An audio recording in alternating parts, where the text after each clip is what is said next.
રાધનપુરના લોટિયા ગામના રસ્તાની હાલત બિસ્માર બનતા ગ્રામજનો સહિત વાહન ચાલકો પરેશાન બન્યા. તંત્રમાં અનેકોવાર રજૂઆત બાદ પરિણામ નહીં મળતા ભારે આક્રોશ.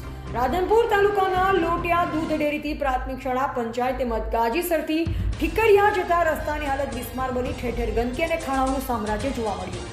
ગંદકીને અને બિસ્માર રસ્તાના કારણે ગ્રામજનોને ભારે હાલાકી વેઠવાનો વારો આવ્યો છે. માર્ગ અને મકાન વિભાગના અધિકારીઓ સહિત પંચાયતોમાં અનેક રજૂઆત બાદ કામગીરી કરવામાં નહીં આવતા લોકોમાં ભારે રોષ ફેલાયો છે. પાટણ જિલ્લામાં હાલ એક તરફ વરસાદી માહોલ છવાયો છે, ત્યારે રાધનપુર તાલુકાના લોટિયા દૂધ ડેરીથી પ્રાથમિક શાળા તેમજ ગાજીસરથી ઠીકરિયા જતા રોડની હાલત બિસ્માર બનતા ઠેર ઠેર ખાડા, ટેકરા અને કચરાના ઢગ ખડકાયા છે. ત્યારે એક તરફ રોગચાળાની ભીતિ સેવાઈ રહી છે, તો બીજી તરફ બિસ્માર માર્ગને લઈ વાહન ચાલકો અકસ્માતની ભીતિ પણ સેવાઈ રહી છે.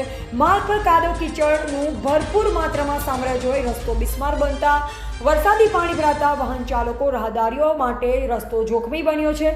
વિદ્યાર્થીઓ, રાહદારીઓ ગંદા પાણીમાં ચાલવા મજબૂર બન્યા છે. ત્યારે તંત્ર દ્વારા ઝડપી રોડ રસ્તાનું કામ કરીને ગંદકી દૂર કરવાની ગ્રામજનોની માંગ ઉઠવા પામી છે. Ashok Prajapati, AGP news India.